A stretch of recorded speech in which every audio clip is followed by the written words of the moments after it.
guys to know that without this person's approval, I would not have been able to do this entire show either, right from 2012.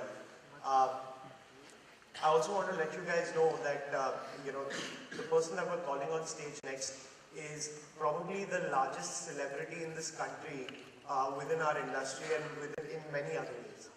He is by far the biggest mentor that anybody in our company, Directi, can ever have. He's also an absolute workaholic. He's the best innovator I know. He's a serial entrepreneur. He is, oh God, I don't have words to sort of describe him. All I can say is that this event is not possible without him. Reseller Club is not possible without him. Directi is not possible without him. And if you guys can, please put your hands together and give the loudest applause you all can for Bhavin Turakhia. Come on.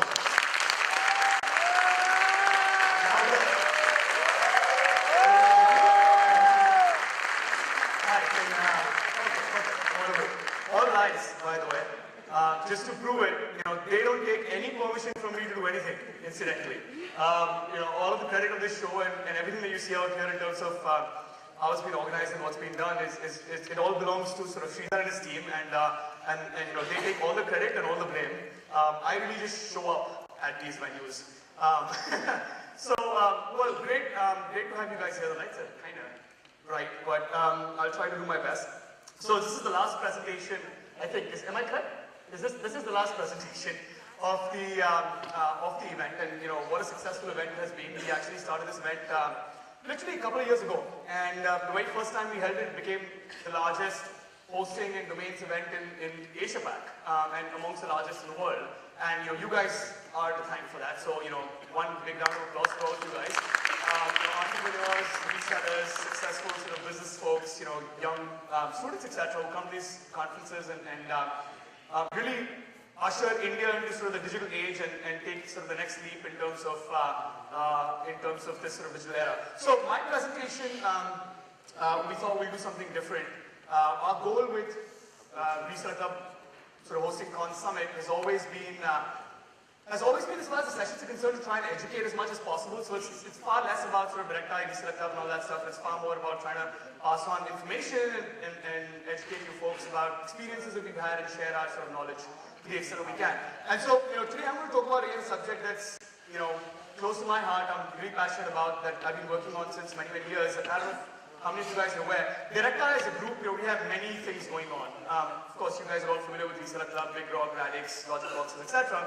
But we also run many other businesses, the online advertising space. We run Media.net, Skenzo, DomainAdvertising.com, and a host of others. We also started developing a bunch of communication apps and mobile apps, etc. So we do a whole host of things. In the last year, we've started these year and a half, we've started these businesses under a brand called Viva. And these are all mobile-focused businesses. And so I've spent a good part of the last 4 or 5 years in learning a lot about the mobile economy, failing a lot, making lots of mistakes. And so my goal here is today to share with you guys, firstly just some general statistics, etc. about sort of the mobile landscape and why all of you guys should be paying serious attention to mobile. And then more importantly, this session is not going to then continue with sort of slides. It's actually all going to be about you guys. As I said, I've spent a good 4 or 5 years working with a pretty large team within Directi, building out mobile apps on Android, iOS, Windows Phone, BlackBerry, marketing those apps, building out sort of analytics tools, using various tools, etc. to analyze and measure customer engagement, learning how to monetize those apps, etc. So I want to share those experiences with you, and so we'll convert this whole session into a Q&A session. And feel free to throw at me, many of you guys will be investigating mobile in some form or the other, either for your website or building an app or building apps for your customers. And there's tons of questions. It's kind of relatively, a new space and a lot of us are learning. And so feel free to throw any question at me and I'll do my best to answer it to the extent that I can. So that's really it. Quick introduction, as I said, we started building in the last year and a half, we've launched about 6 apps that are all in the early stages, early beta stages. 2 of them are relatively older. They've been around for about 6-7 months now, but they're still in the early stages. One of the apps is called Ringo. It's unfortunately not available in India yet. We're actually looking at launching it in India sometime next month. But this is a very unique international calling app, and well, this is a crowded space. You've got sort of Skype and Viber and Reptar and all these other brands. But Ringo kind of provides a unique and interesting value proposition in the sense that it provides you the ability to make cheap international phone calls worldwide without using the internet. So it doesn't use data or Wi-Fi. It actually uses regular PSTN networks, but still costs like 90% lesser than what your carrier will charge you, and 20 to 30% lesser than what Skype or Viber, etc. will charge you for the same phone call. So this is a pretty interesting and unique call for that we've devised. Really excited about the product. It's got some very good traction in the 16 countries that we've launched it in so far, and somewhere in January we'll be launching it in India. Again, available on all 3 platforms: iOS, Android, and Windows Phone. Another product we've launched, this is available globally, and you guys, some of you may have heard of it, but you guys can actually try it out. It's called Flock. Think of Flock as kind of like a WhatsApp for businesses. There's a lot of messengers out there for the end consumer space. You've got your WhatsApp, Viber again, and Skype and Facebook Messenger and so on and so forth. And it's our perspective and our belief that work life and personal life are segregated in many ways. Think of it in terms of social networking as sort of Facebook and LinkedIn. Though both of them technically have most of your network on it, they serve very distinct purposes. Similarly, Flock is intended to serve as a dedicated messaging product for your business. You have your entire employee directory available directly in it. You can chat with anyone, communicate with anyone.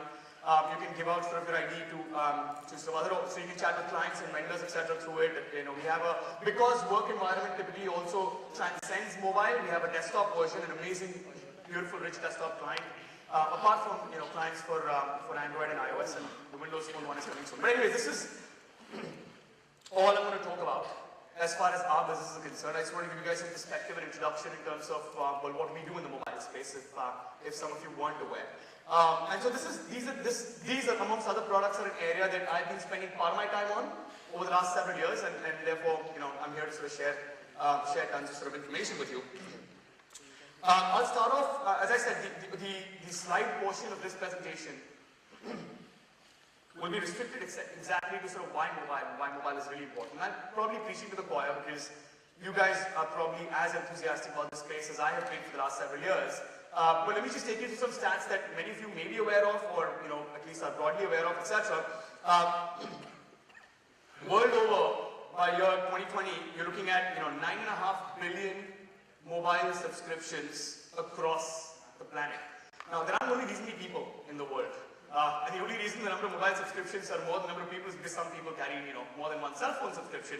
But you're looking at a massive, massive opportunity in terms of scale and size. 9.5 million people, all with some form of devices, etc.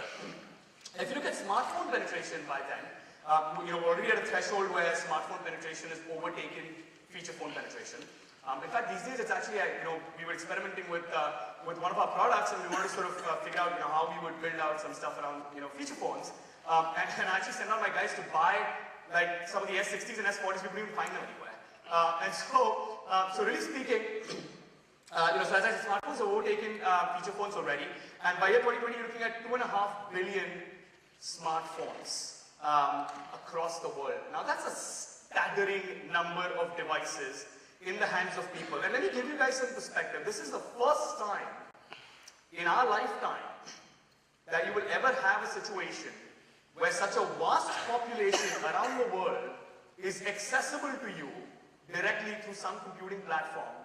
In fact, this is 3 times the number of television sets around the world that exist. It's such a staggering number. Imagine being able to access 1/3 of the entire population through a medium that's uniform and universally available. Of course, Android sort of got the largest market share, then subsequently iOS and Windows Phone. But you look at just three platforms giving you complete access to the largest possible market across the globe. Right? So the potential is literally endless. There's already about 1 million+ apps in the App Store, and thousands of new apps getting launched on a weekly basis on each of the app stores. Of course, again, Android and iOS being sort of on top of the list. And this is again sort of a graph that demonstrates. So we've all gone through sort of the computing and desktop era, and this sort of demonstrates the staggering difference between the growth rate of sort of smartphones versus desktops and PCs. And so if you look at year 2020, you're looking at again sort of PC penetration hovering at about 600 million. and you're looking at smartphone penetration about 2 billion smartphones, right? So that's really where the focus is going to be. Already mobile traffic is significantly outpacing PC traffic in terms of growth rates. And more and more people are finding themselves not just browsing on cell phones more so than desktops, but a lot of the web traffic today, you'll find a lot of consumers who are actually mobile first or mobile only, as opposed to ever having even seen or used a desktop computer or PC. So that was sort of the global picture. Let's talk a bit about India, and this sort of shows the graph of sort of Indian penetration as far as smartphones concerned. And you're looking at about 600 million smartphones in this country by year 2020. Now that is a huge, huge number. Forget the rest of the world. All of you guys sort of focus on this market. We're talking about 60% or 50, 55% of the population being accessible through some smartphone by that time. And there's so many interesting things, and interesting dynamics, by the way. Total number of people, so, and we can talk about this, by the way, in the Q&A section also, but this actually brings in so many challenges and hurdles. For instance, the total number of people who speak English, not necessarily as their first language, but can speak / understand English somewhat, is 125 million in this country. So you've got like 475 million people who will have smartphones, but are not only accessible through, what the primary mode of communication that we currently use in sort of, metro cities and on the internet today. And so think about the kind of potential challenges that are going to exist, in this kind of growth rate, right? Typical smartphone user will end up using anywhere between 10 to 50 times the amount of data that a conventional feature phone user would use, largely because feature phones suck when it comes to browsing. But you can't really do much with them anyways. And so think about the kind of infrastructure that needs to be set into place. And with the 4G auctions that took place some time ago, and Reliance plans have constantly gotten delayed, but eventually we're going to have this whole sort of wireless network across the country that these 600 million people will use to sort of access content. And this is going to become their primary source of information. In many cases, their primary source of entertainment. As I said, you're talking about 3 times more than the number of television sets. And a mobile phone is kind of unique as a device, right? A television set is more sort of a family device. Lots of people will sit together and watch television together and so on and so forth. But a mobile is far more personal. A mobile has far more data about the individual, far more information that you can gather on the individual in terms of whatever it is, advertising, monetization, etc. So again, endless possibilities. This is the count of Indian subscribers that will access the internet through mobile first. And that, in just 2 years, is going to be 275 million approx. Now here's the interesting statistic. Only as of last year, somewhere in 2014 stats that I remember, we were at about 120 million internet users across the country. This includes everyone, people accessing stuff through cell phones, desktops, PCs, office, home, etc. So, you're looking at 2016, twice the number of people accessing the internet through mobile as their first device, and possibly maybe a PC or a desktop, if at all, in comparison to sort of, what we have today in terms of count. And the reason I'm getting all these statistics, they're focusing on this one fact that you can't ignore this medium. All of us today, we talk a lot about hosting and control panels and domain names and websites. And the moment we use the word website, the first thing in our mind is a desktop website, with like a web page and HTML. And that's what we think of when we look at sort of the vocabulary that we use today in conducting business with all of you guys. And really speaking, a lot of this stuff, I'm not going to say it's going to become obsolete. No medium becomes obsolete. Every medium sort of continues to grow.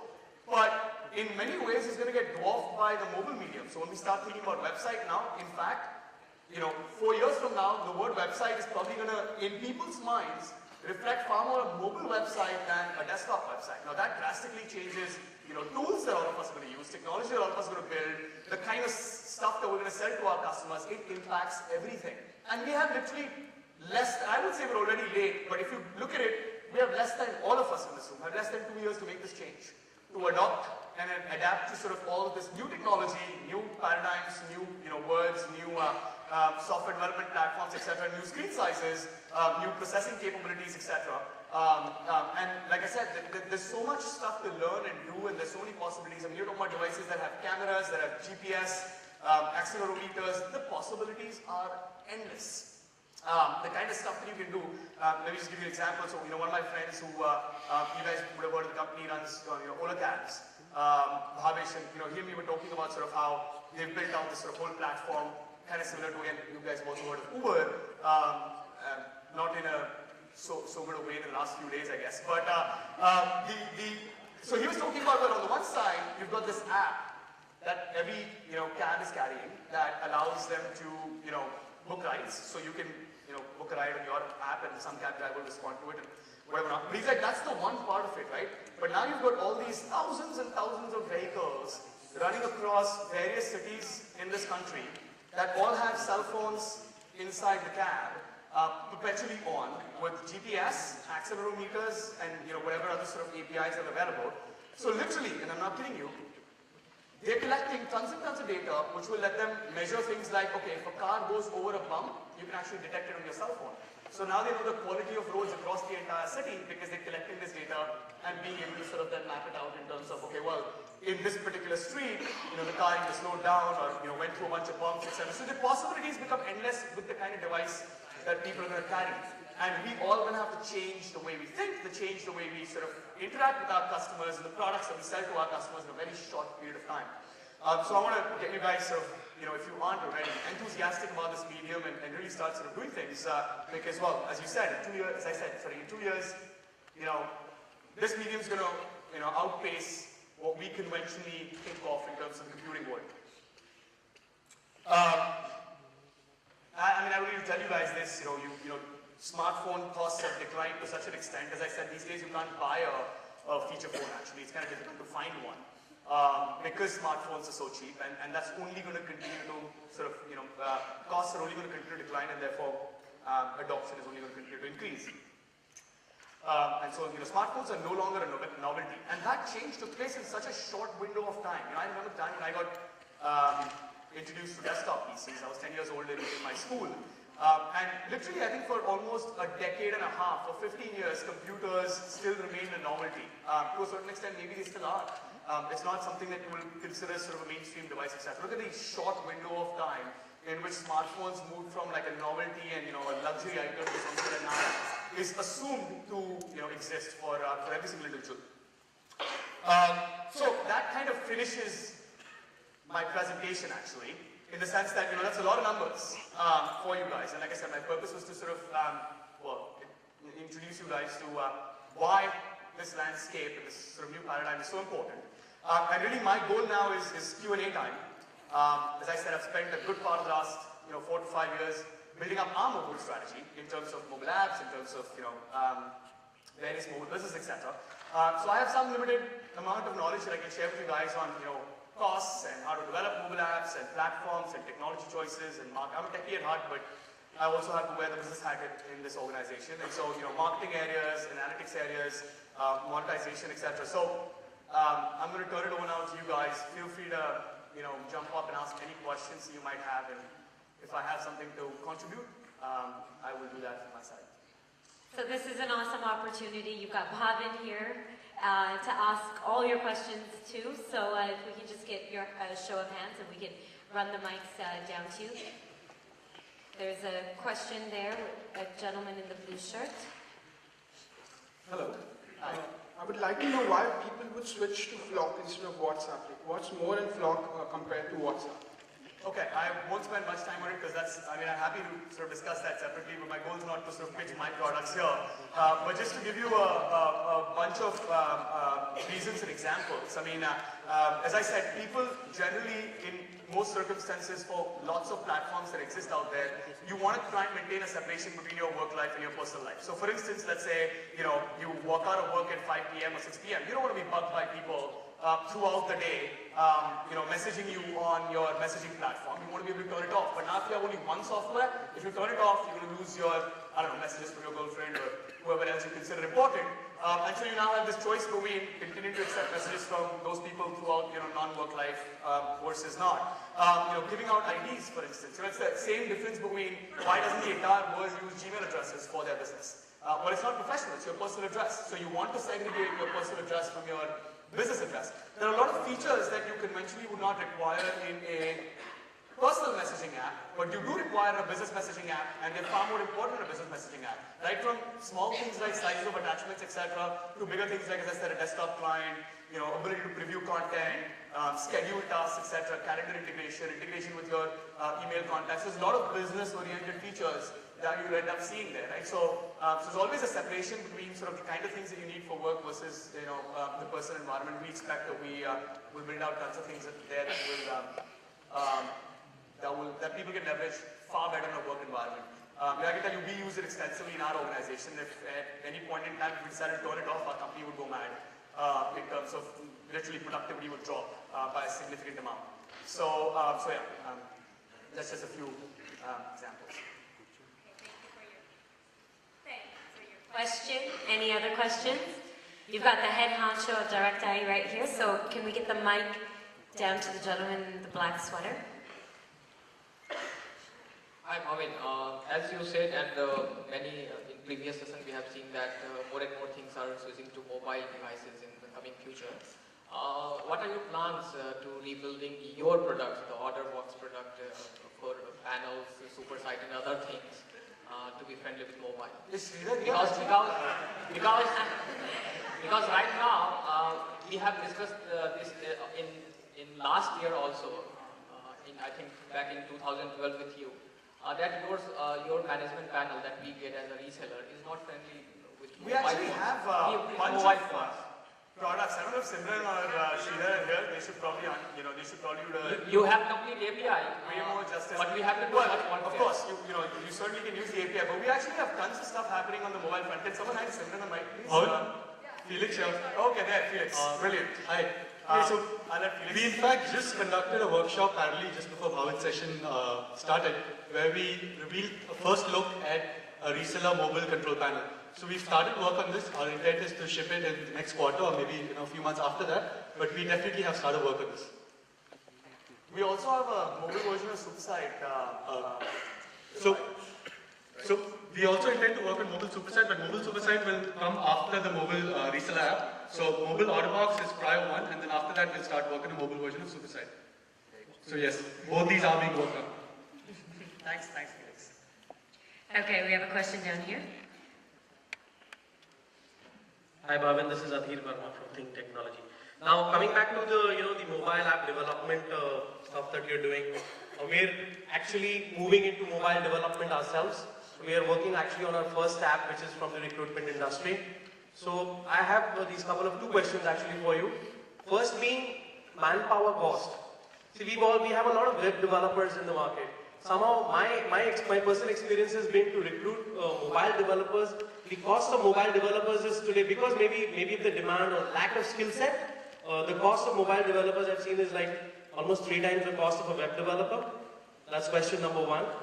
And question number two being, again, to control on costs, we thought that it's better that we first build the mobile app on the Android platform so that we finish the functionality and the feature bit and then sort of go on to iOS. Comments? Sure, both really amazing questions, and in fact areas that we've actually looked at also in our mobile app platforms, etc. So to address your first question about cost, iOS maybe yes, but it's not that much of an issue for Android and Windows Phone, partly because, well, maybe if you look out specifically for mobile talent, that might be the case. But the truth is Android is Java and Windows Phone is C#. There is, in India, tons and tons of C# and Java developers. In fact, I mean, if you do a search for the keyword Java on, Naukri or any of these portals, etc., you'll find there's more resumes with that keyword than, I don't know, any education-related keyword. The truth is that we have tons of talent, and the amount of time that it would take them to, at least for pretty decent basic apps, not about significantly advanced sort of low-level underlying OS technology-related apps, etc. But for basic business apps, etc., many of these guys can converge to building mobile apps fairly easily within a few months' time. So you have to put that investment in. And there's tons of. I mean, we do that a lot of times. We'll bring in developers and we'll put them through training programs. And there's so many training programs available on the internet. You can buy for like $50, $100, $200. I'll just like take them through that whole life cycle. And then after that, it's just regular object-oriented programming. So that's one aspect. The second thing is, and again, this depends on your app, because we've tried all these platforms.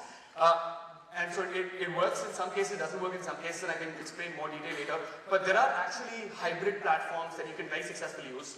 One very popular one is PhoneGap, which is now being bought over by Adobe since quite some time. PhoneGap allows you to actually write a single application in HTML and JavaScript, which is web developers, exactly what you said, pure HTML and JavaScript, and allows you to access all the native APIs of iOS, Android, and Windows Phone, including like camera, GPS, all of that stuff. So you write once, you write using the same skill set that you have people doing HTML and JavaScript, and PhoneGap actually compiles it for applications on all three platforms. So you don't need to invest now in 3 different platforms. Now it does mean that your app is a little bit slower, because it's not native code, it's HTML code that's being rendered inside a browser. But most cases it's not even visible on today's phones. So unless you're doing some really complex stuff, or you've got like a screen that has some 50,000 rows on it, etc., then it might not be the best solution. But PhoneGap works very well. Another platform that Microsoft is being very interested in is Xamarin, which again is a write once, run anywhere. Xamarin. So you write code again in C#, and it will get cross-compiled to all the 3 platforms.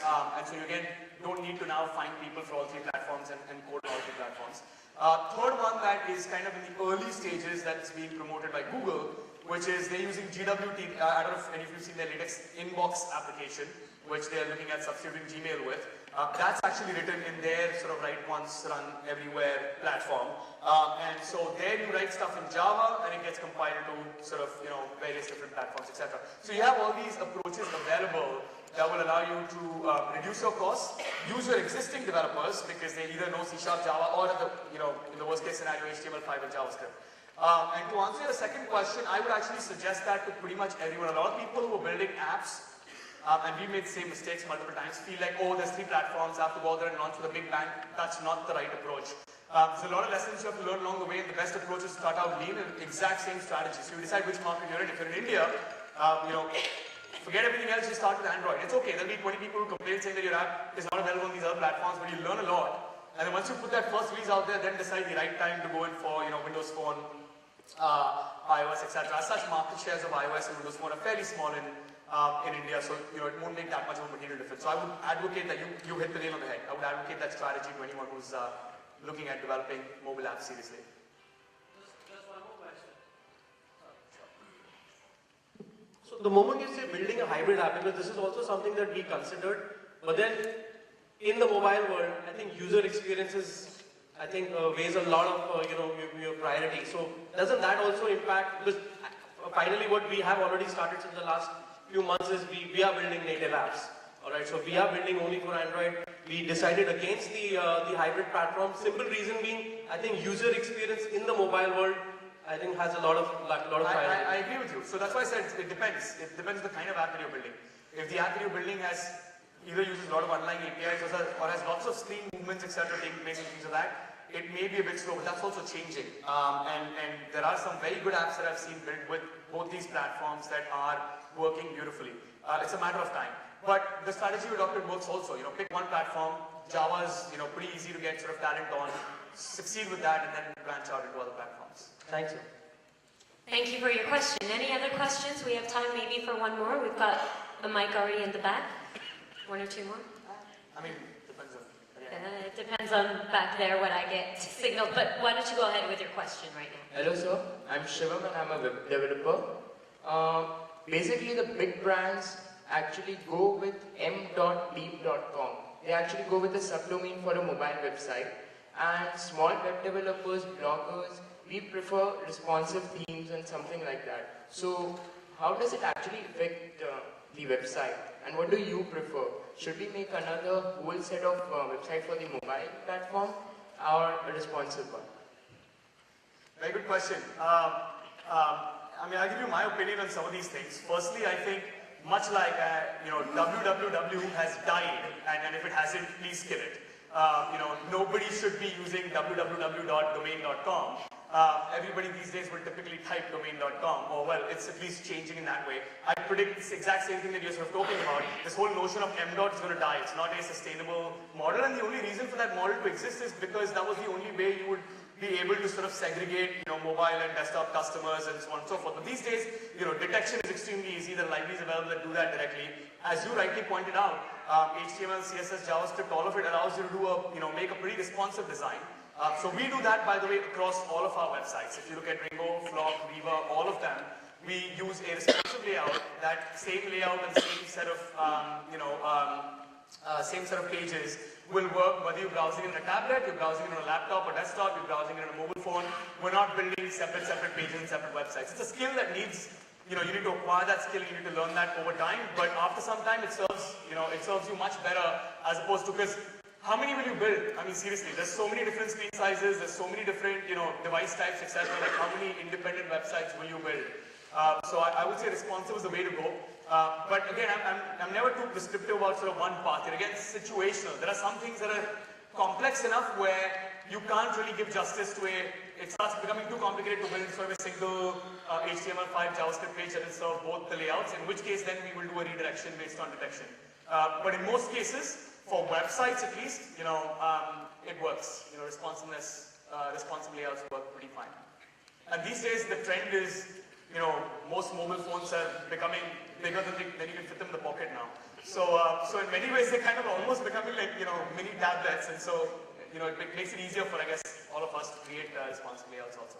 I think someone's got a mic right there in the red. Yeah. Yes. So, this was a question that actually came up in yesterday's panel discussion.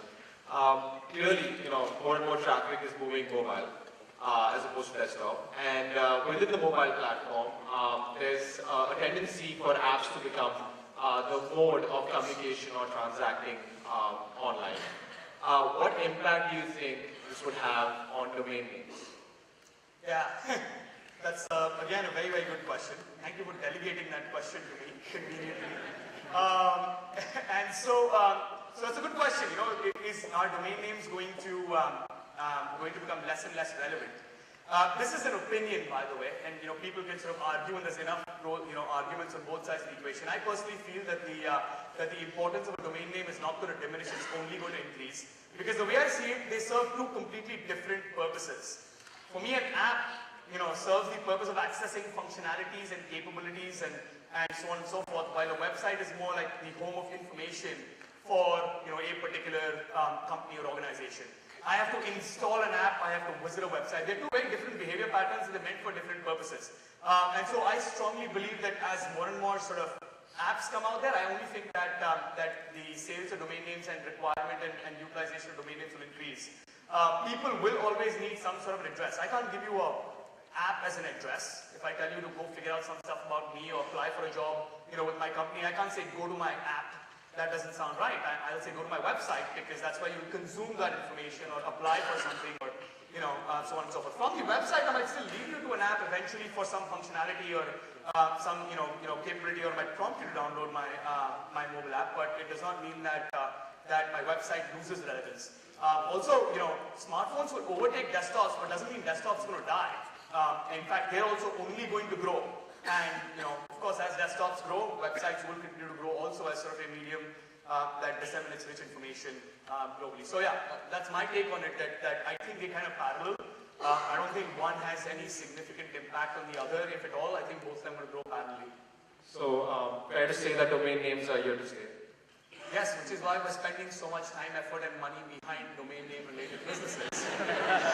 All right, thank you for your question. I'm going to allow one last question just because you have a mic in your hand already, sir, right up there in the blue. If it's quick, is it quick? It's very quick. Bhavin, hi, I'm Viras Mansotia. I've been your 180th customer since the day you started. Nice. A very quick question. Websites are phasing out the press. Mobiles may or may not phase out websites, but responsive is a great alternate, which is what you explained. Could we look at hosting, as a special tool to make responsive websites much faster, so that we don't have the problems of phasing out domains and web hosting, and the whole business overall as a 360 survives a lot better? Sure. So, if I answer your question correctly, I mean, I kind of agree with you. I believe that to a certain extent, our industry has some catching up to do. And stuff is happening. I mean, there are tools that are being built. We're investigating a bunch of tools, etc., which will do interesting things like, take an existing conventional website and convert it dynamically on the fly into a responsive website that's easily browsable on a mobile phone, etc., by extracting relevant information and removing all the other stuff around it. And this is all heuristic, so it's not 100% perfect, but it's reasonably good, and it's also constantly developing as we go along. And I completely agree with you. In the next, given sort of where the numbers are going, in the next 1 or 2 years, for companies like us, it's going to become imperative. It's not just something that we should be investigating. It's going to become imperative for our survival. And I'm using aggressive words out here just to prompt action, but it's going to become imperative for our survival and sustenance to be able to give a customer that comes to us a solution that's both mobile and desktop friendly. And in fact, at least mobile friendly, if not desktop friendly. Some of them might even be willing to compromise on the fact that it's not desktop friendly, but they will not compromise on the fact that it's not mobile friendly. So you are looking at hosting solutions and hosting panels that will do automated things that are far more conducive to sort of responsive mobile sites, do sort of automated, parsing in terms of gathering existing content and sort of converting it. This is kind of like Y2K, guys. It's kind of like, the date is coming, the deadline's around the corner, and, we're going to have to move. There's no choice. So you're right, I would say we are a bit behind there. We certainly as an industry need to catch up and build out the right kind of tools and elements that will do all of this, dynamic conversion or make things more mobile friendly for our customers. And we have a short window, but a lot of people are working on that, on those set of problems, on certain that solutions are not too far away. All right, thank you so much for your question. Bhavin, thank you so much for ending the speaker session of our conference this year on such an energetic, engaging, and informative note. Ladies and gentlemen, please give it up for Bhavin.